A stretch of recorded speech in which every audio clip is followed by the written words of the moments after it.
Bismillahirrahmanirrahim. Assalamualaikum warahmatullahi wabarakatuh. Alhamdulillahirrahmanirrahim. Assalatu wassalamu ala asrafil anbiya'i wal mursalin wa ala alihi wa sahbihi ajma'in amma ba'd. Rabbi shrah li sadri wa yassir li amri wa hlul 'uqdatam min lisani yafqahu qawli. Apa kabar anak-anakku semuanya?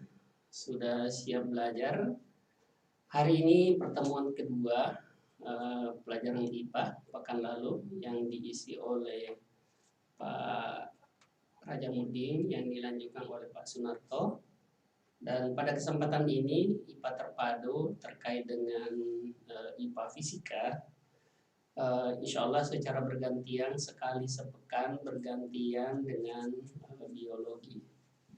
Oleh karena itu pada kesempatan ini izinkan anak-anakku kita sama-sama dulu mengawali dengan berdoa. Rabbi shrah li sadri wa yassir li amri wahlul 'uqdatam min lisani yafqahu qawli. Selanjutnya sebagai pembuka bahwa di kita manusia itu tetap diperintahkan untuk senantiasa memikirkan wa yatafakkaruna fi khalqis samawati wal ard. Senantiasa bertafakur, berpikir, memikirkan apa yang tentang langit dan bumi. Nah, salah satu yang ada di bumi adalah besi. Ya.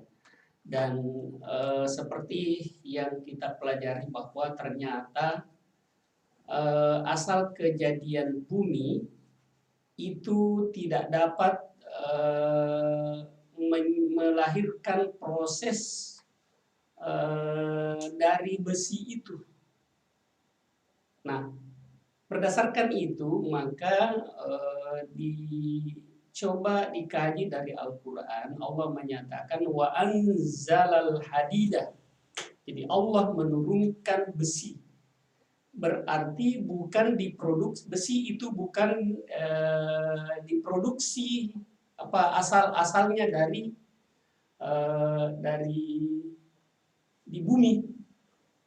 Berarti dari bintang-bintang ya yang suhunya sangat tinggi karena bumi tidak sepanas yang memungkinkan terjadinya proses pada bumi. Maka itulah dengan setelah dikaji sains bahwa ternyata memang betul bahwa besi itu adalah kiriman dari bintang yang dulu menerpa bumi lalu tersimpan di bumi, itulah menjadi biji-biji besi yang sangat berguna dengan berbagai bentuk jenis logam yang bermanfaat.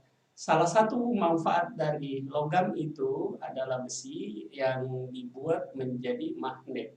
Nah, pada kesempatan hari ini ya dengan kepintaran kita belajar untuk mengetahui segala sesuatu, kemudian kita berkreasi untuk benda-benda yang kita pelajari itu dapat dimanfaatkan sehingga akan melahirkan inovasi-inovasi baru tentang pemanfaatan benda-benda itu setelah kita pelajari. Ya, jadi kemudian melahirkan suatu alat yang bisa memudahkan, itulah lahir teknologi. Nah, nanti ini kita akan melihat apa sih hubungannya dengan teknologi dengan pelajaran kemagnetan yang sebentar kita akan mulai pelajari. Nah, setelah itu ya akan melahirkan sesuatu yang bermanfaat bagi orang lain. Nah, itulah melahirkan karakter peduli. Baik anak-anakku sekalian, kita lanjut.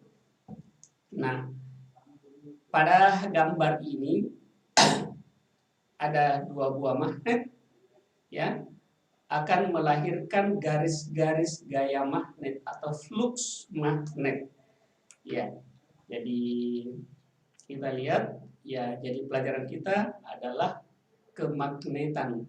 Dengan mengetahui kemagnetan ini, maka itulah nanti akan melahirkan peralatan-peralatan teknologi yang sekarang ini sangat bermanfaat bagi kehidupan manusia. Nah, itulah sehingga temuan orang atas kajian ya tentang kemagnetan lalu melahirkan teknologi itu merupakan salah satu dari kepintaran, inovasi dan kreativitas kita, lalu menjadikan itu suatu bermanfaat bagi orang lain atau melahirkan karakter peduli.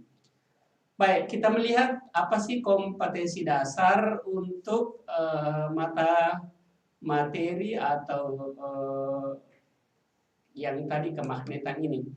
Yang pertama, menyelidiki gejala kemagnetan dan cara membuatnya.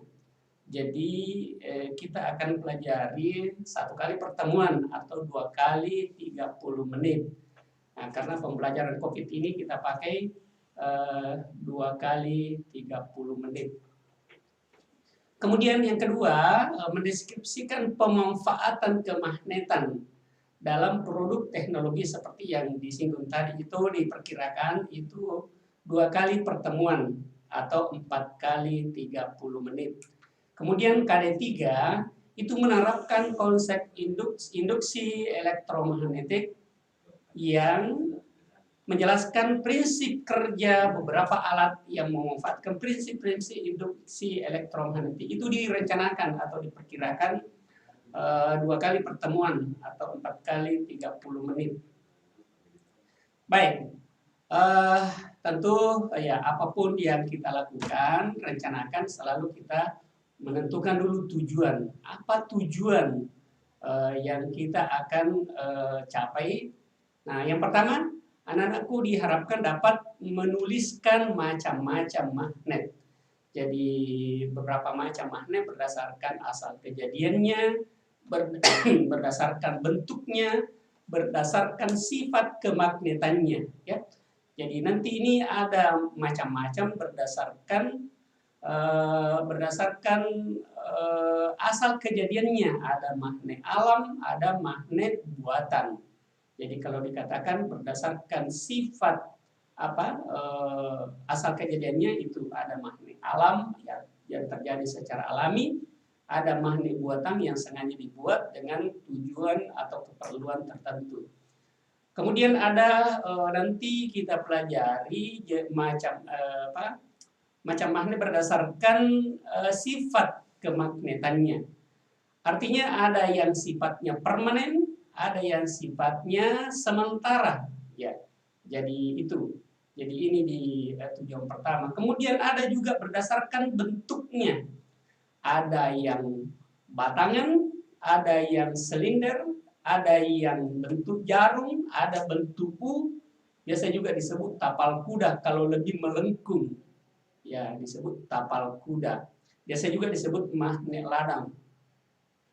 Nah, itu kemudian yang kedua menjelaskan sifat-sifat magnet. Apa sih sifat magnet itu? Ya, jadi kita mau tahu seperti apa sifat magnet itu. Nah, setelah kita pelajari ini diharapkan anak-anak dapat menjelaskan atau menjawab nanti pertanyaan sehingga dapat dijelaskan sifat-sifat magnet itu.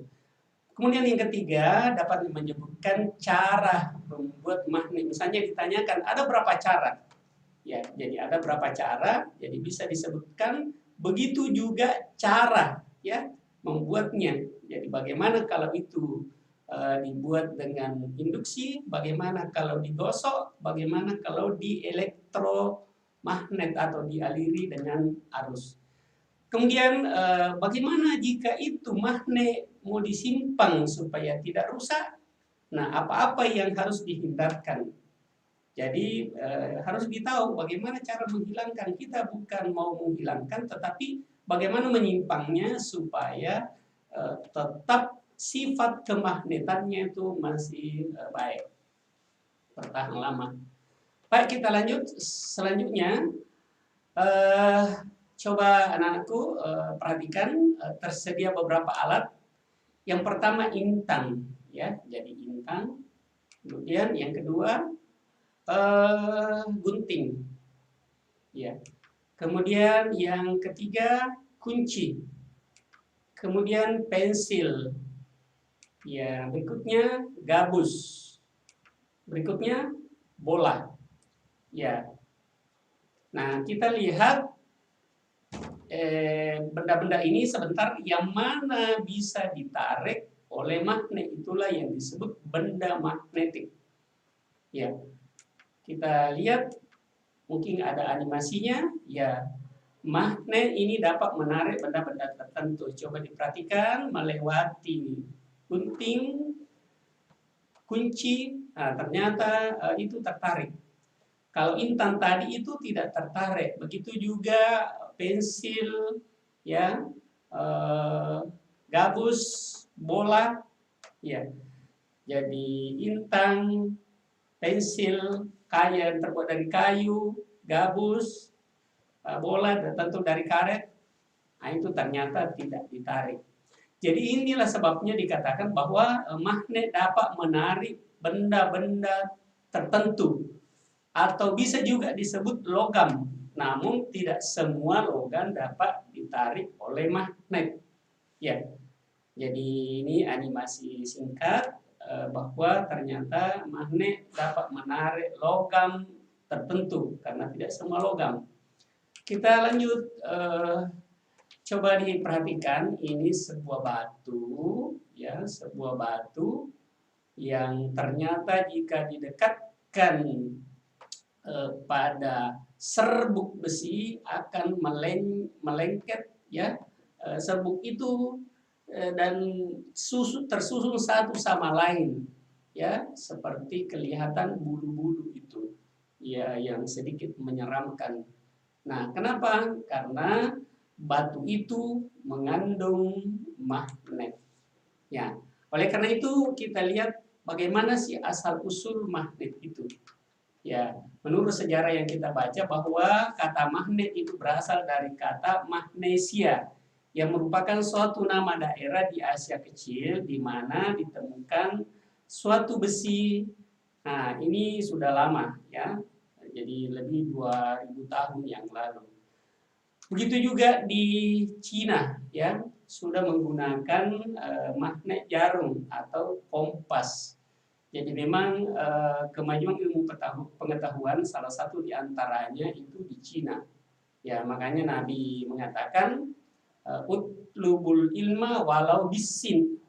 Pada bisin, tuntutlah ilmu walaupun sampai di negeri Cina. Nah, ternyata bangsa Cina itu sudah menggunakan petunjuk arah utara selatan itu dengan menggunakan magnet. Ya, kira-kira 1200 tahun yang lalu. Baik. Ya.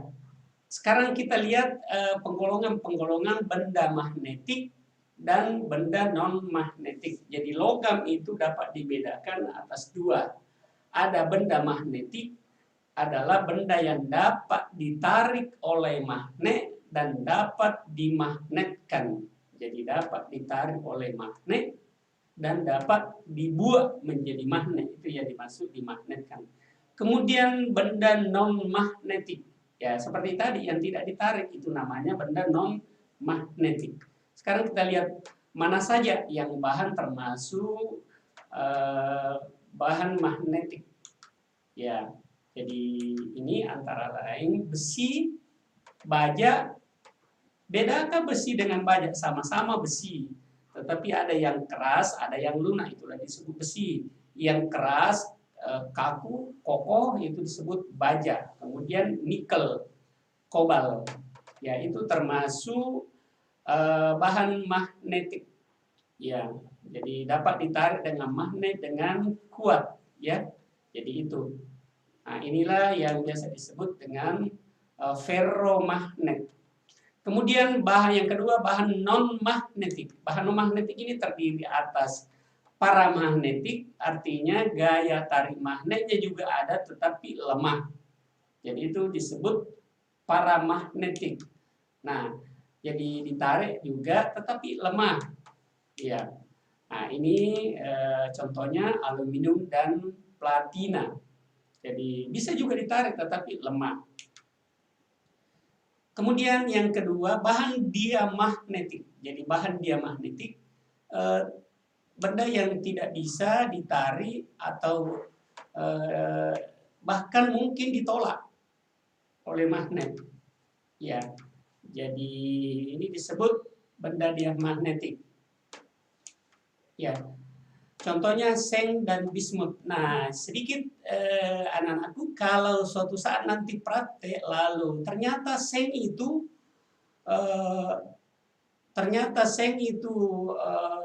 bisa ditarik. Itu artinya seng itu bukan seng murni. Nah, mengapa?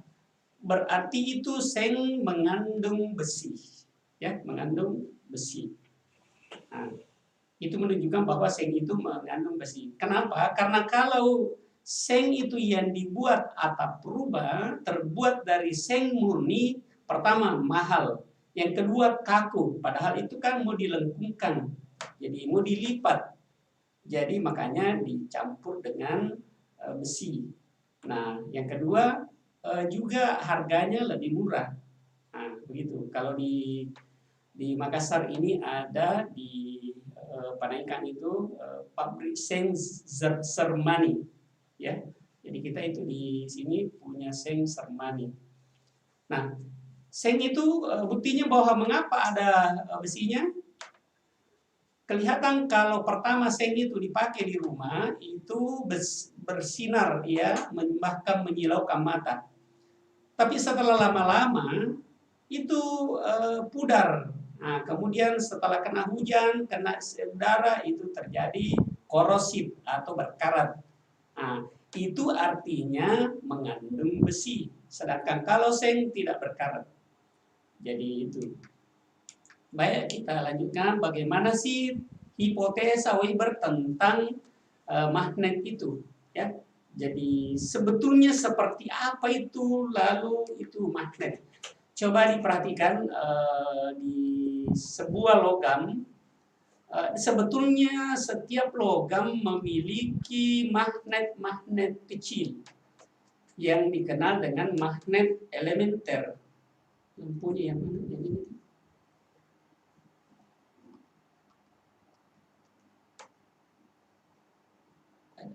Ya. Jadi itu coba ada yang menghadap ke bawah, ada yang menghadap ke atas. Jadi saling mematikan. Kemudian ada yang menghadap serong ke atas, ada serong ke bawah. Jadi saling mematikan. Kemudian ada menghadap ke kanan, ada menghadap ke kiri. Jadi saling mematikan. Jadi tinggal satu yang arah ke kanan ke bawah sedikit. Nah, itu tidak ada lawangnya. Jadi belum mengarah tertentu. Nah, seperti inilah namanya magnet elementer setiap bahan yang dari logam besi. Ya, sedangkan kita lihat berikutnya. Nah, kalau sudah jadi magnet, arah-arah panah itu menuju arah-arah tertentu. Ya, dalam pelajaran IPA kita pelajari ini bahwa arah ke kanan ada arah panah itu menunjukkan arah kutub utara. Ya, setelah menjadi magnet. Nah, ini magnet mempunyai arah tertentu magnet elementernya, sedangkan yang bukan magnet itu tadi masih kacau.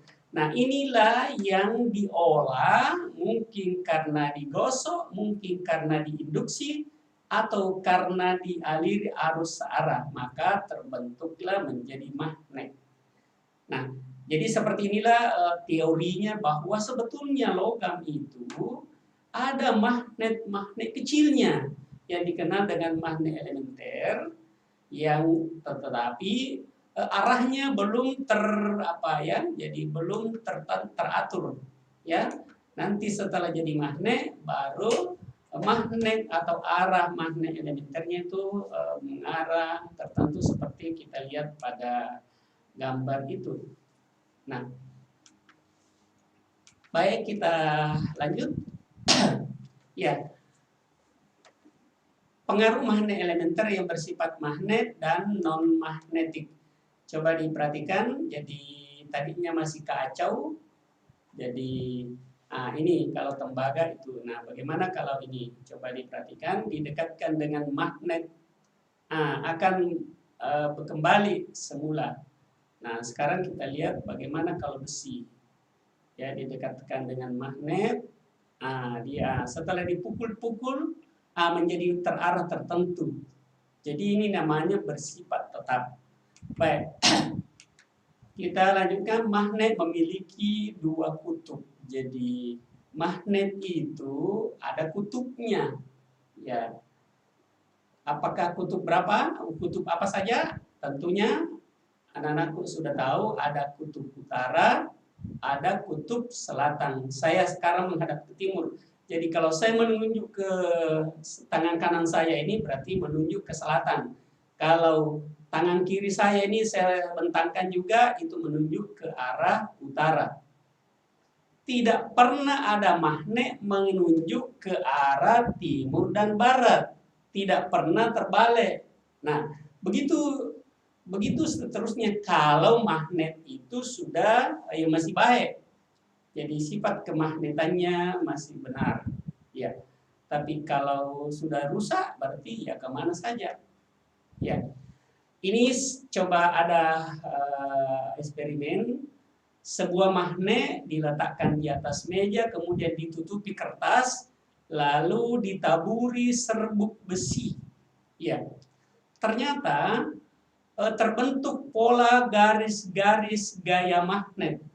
Kemudian kita perhatikan pada di atas magnet itu ternyata tempat melekatnya serbuk besi itu terbanyak di kutub-kutubnya, baik di kutub utaranya maupun kutub selatannya, sehingga serbuk besi di sekitarnya itu ditarik berkumpul ke kutubnya. Jadi baik kutub utara maupun kutub selatan. Ada juga di tengahnya, di tengah-tengahnya ada juga, tetapi tidak banyak. Jadi inilah dapat ditarik kesimpulan bahwa kalau begitu magnet itu mempunyai gaya tarik terkuat, terbesar itu di kutub-kutubnya. Jadi kalau ada pertanyaan, bagian manakah magnet itu mempunyai gaya tarik terbesar? Ya tentu di kutub-kutubnya. Ya. Kemudian karena mempunyai dua kutub dan selalu menunjuk utara dan selatan, inilah sehingga kita sepakat bahwa kutub magnet yang menunjuk ke utara dikatakan kutub utara. Kutub magnet yang menunjuk ke selatan disebut kutub selatan. Jadi tidak ada kutub timur ya dan barat. Yang biasa istilahnya itu bujur timur, bujur barat. Jadi kutub utara dan kutub selatan. Nah, sudah ditakdirkan seperti itu tidak pernah menolak. Ya inilah salah satu yang disebutkan dalam Al-Quran, tau'an au karhan. Ya, apakah kamu datang terpaksa atau dengan sukarela? Inni ta'iin, sesungguhnya aku datang, kata benda itu setelah ditanya oleh Tuhan, aku datang dengan penuh ketaatan. Artinya sunnatullah yang telah diberikan kepada benda itu mengikuti, tidak akan menolak. Ya, baik. Ya, jadi kemudian bagaimana sih sifat antar kutub itu? Jadi jika didekatkan kutub, kalau ada kita memiliki dua buah magnet, berarti masing-masing ada kutub utara dan selatannya. Nah, bagaimana kalau di antara satu dengan lainnya didekatkan, apakah sesama kutub, misalnya utara-utara didekatkan atau selatan-selatan didekatkan, ataukah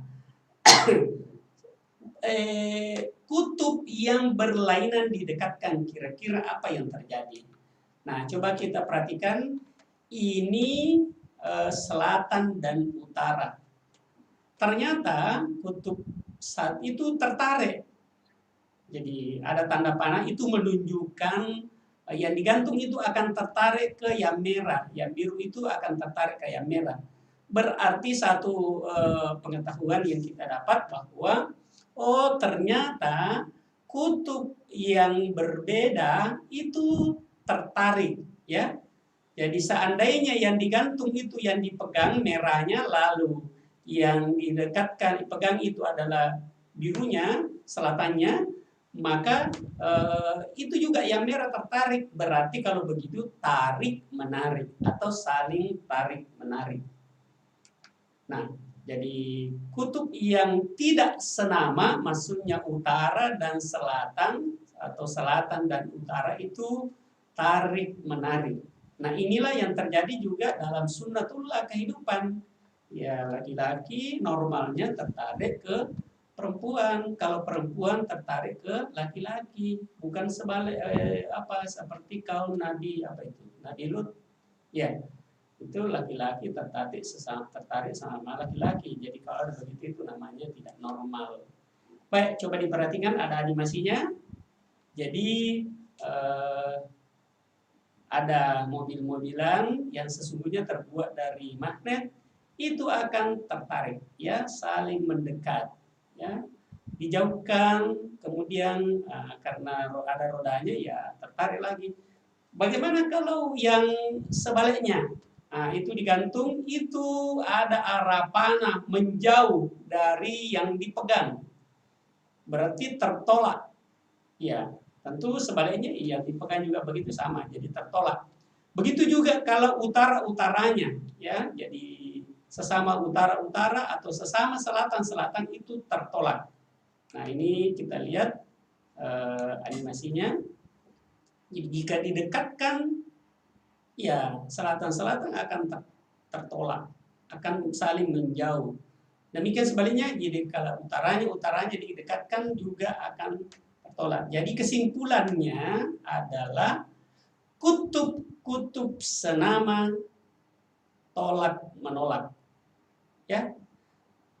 Kutub tak senama tarik menarik. Jadi kalau ditanya bagaimana sifat antar kutub itu, nah itu tadi kutub senama tolak menolak, kutub tak senama tarik menarik. Sekiranya itu kesimpulannya untuk sifat antar kutub magnet. Kita lanjutkan. Bagaimana sih magnet itu dibuat? Ya, tadi kita sudah katakan bahwa magnet berdasarkan asal kejadiannya terbagi dua, ya. Yang pertama terjadi secara alami, jadi secara alami. Nah, yang kedua sengaja dibuat, jadi sengaja dibuat. Jadi itu. Nah, sekarang kita lihat yang sengaja dibuat ada berapa cara yang mungkin. Yang pertama digosok.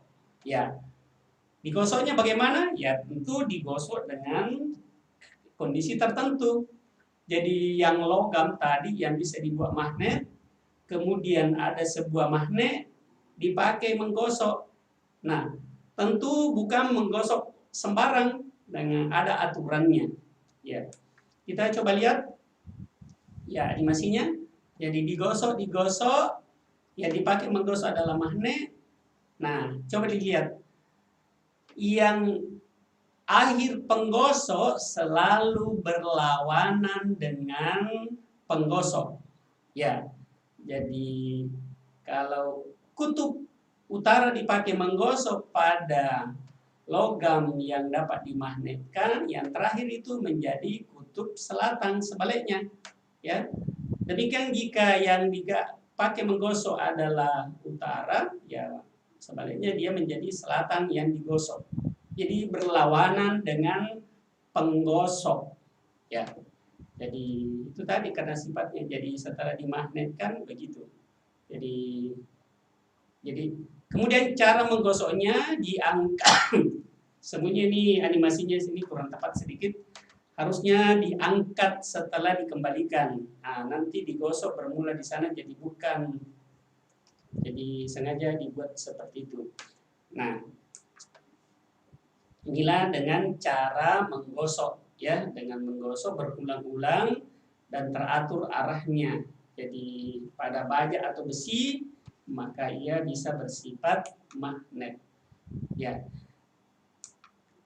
Kemudian yang berikutnya, dengan mengaliri arus. Jadi itu tadi coba, jadi ketika belum ada magnetnya, belum ada arusnya, jadi ada kawat email namanya, ya, kawat email digulung pada batang besi, kemudian kutub-kutubnya dihubungkan dengan arus atau baterai, maka itu bersifat magnet, berarti dapat menarik benda-benda tertentu. Nah, terbukti di animasi ini kelihatan jepit kertas dapat tertarik oleh besi itu yang tadinya belum magnet. Setelah digulungkan dengan kawat email, lalu dihubungkan dengan arus atau baterai, maka bersifat magnet. Kemudian setelah dilepaskan, nah itu hilang lagi kemagnetannya. Jadi ini disebut bersifat magnet sementara. Ya. Atau kalau mau dibuat lebih besar, ini ada gulungan, kemudian ada batang besi di dalamnya, dan dibuatkan dari baterai yang besar atau aki. Ya. Nah, ini nanti ada prinsipnya bagaimana menentukan utara selatannya. Ini nanti menggunakan kaidah tangan kanan, ya. Jadi arah kutub diperhatikan. Jadi jika tangan 4 jari kita ini itu menunjukkan arah lilitan kawat. Sedangkan ibu jari itu ke atas. Nah, jika seperti itu jadinya, maka di arah ujung arah ibu jari itu menunjukkan kutub utara, berarti di bawahnya ya selatan. Nah, kalau kalau dibalik arusnya ya tentu jadinya terbalik juga. Ya, demikian ini bagaimana inilah dikenal dengan istilah kaidah tangan kanan untuk menentukan arah utara atau kutub utara selatan magnet listrik atau elektromagnet dengan menggunakan kaidah tangan kanan. Ini juga kuasa Tuhan, ya. Jadi sudah diciptakan ya begitu, ya menggunakan kaidah tangan kanan, tidak disebutkan kaidah tangan kiri. Tentu ada filsafatnya yang sehingga seperti ini. Jadi arah jari-jari tangan, 4 jari tangan itu arah arus, ya. Jadi lipatannya itu arah arus yang lilitan kawat. Sedangkan ibu jari itu ini ibu jari adalah arah utara. Jadi kalau dibalik, jadi itu saja, dibalik posisinya berarti di utara, dibalik posisinya begini di utara, ya. Dibalik posisinya ya ini utara. Jadi itu namanya kaidah tangan kanan. Ini lagi untuk memperjelas lagi saja. Ini menggunakan baterai, jadi yang panjang kutubnya itu adalah positif, berarti dari bawah ke atas, berarti posisinya begini. Nah, sehingga pada gambar kedua itu, di ujung itu adalah arah jari tangan itu utara. Ya. Kemudian, nah ini tadi, meski mengulang saja kalau dibalik, ya. Jadi kalau dibalik seperti ini, berarti lain lagi arahnya. Jadi itu. Jadi dari belakang menggilid ke depan, berarti arah ibu jari adalah utara. Ya. Ya, seperti ini. Ya. Jadi kebalikan dari posisi yang pertama. Ya. Nah, sekarang cara yang ketiga, diinduksi. Jadi induksi itu namanya didekatkan, bukan disentuhkan. Kalau tadi digosok, disentuh. Kalau ini didekatkan, berarti terinduksi. Ya, jadi kalau kutub utara didekatkan pada logam yang belum magnet, maka akan bersifat magnet. Nah, ini ada, coba diperhatikan anak-anakku. Yang sebelah kiri itu besi biasa atau besi lunak. Sedangkan yang sebelah kanan itu adalah besi baja. Nah, ternyata kalau besi lunak itu cepat terbentuk magnetnya, tetapi setelah berpisah dengan penginduksinya dia kembali menjadi magnet, dia kehilangan kemagnetannya. Sedangkan kalau baja itu cepat baja masih tetap bersifat magnet. Jadi kalau baja dibuat magnet, lambat atau lama baru bersifat magnet, tetapi lama juga baru hilang kemagnetannya. Nah itu. Jadi sebelah kanan itu baja, sebelah kiri itu adalah besi biasa. Nah ini menjelaskannya. Jadi ini dengan ketiga cara. Yang pertama tadi digosok dengan arah tertentu, kemudian dialiri arus. Yang ketiga didekatkan dengan magnet yang kuat. Nah itulah namanya diinduksi. Jadi kalau kita selalu berdekatan dengan orang baik, insya Allah kita akan menjadi orang baik. Jadi kalau kita mencari teman, bergaul, ya cari yang orang baik. Kita akan menjadi juga orang baik. Tapi kalau cari atau berteman dengan orang yang bukan orang baik, ya bisa jadi apa? Tergantung. Jadi memang milieu, lingkungan itu sangat berpengaruh untuk membentuk kebiasaan lama-lama yang menjadi karakter. Jadi anak-anakku ya kalau bergaul ya cari orang-orang baik sehingga bisa kita terinduksi namanya, atau kita menginduksi orang lain, ya. Tapi jangan coba-coba dulu kalau belum kuat prinsipnya, ya bisa-bisa kamu yang tertarik.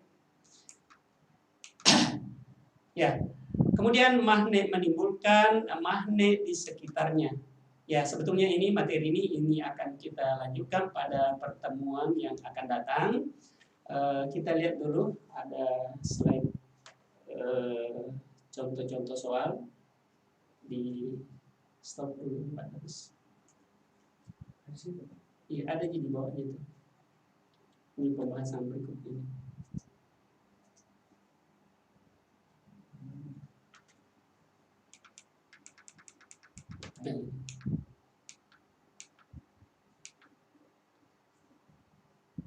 Ini garis gaya magnet.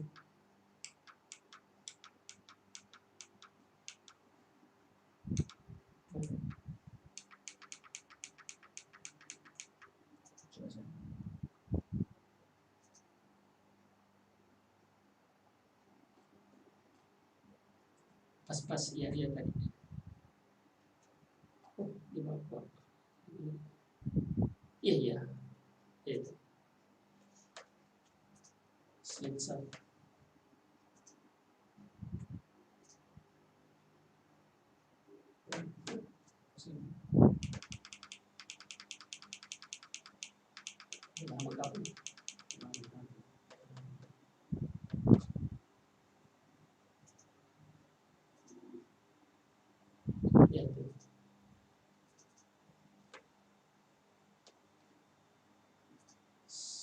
So,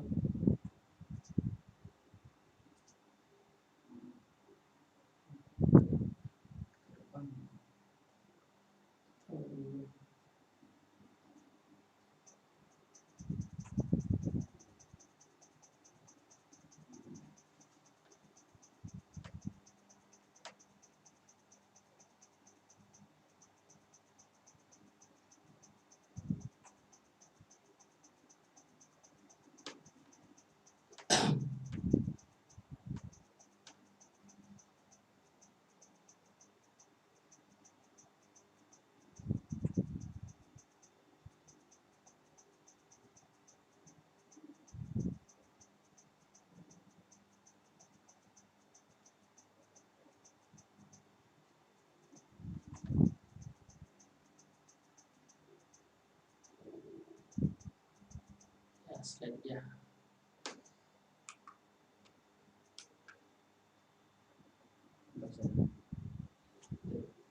Ya, baik anak-anakku semuanya, coba diperhatikan kira-kira apa yang telah dipelajari tadi bisa dimengerti tentu dengan bisa menjawab soal. Kita lihat soal, jadi di sini pertanyaannya pilih salah satu jawaban yang paling tepat.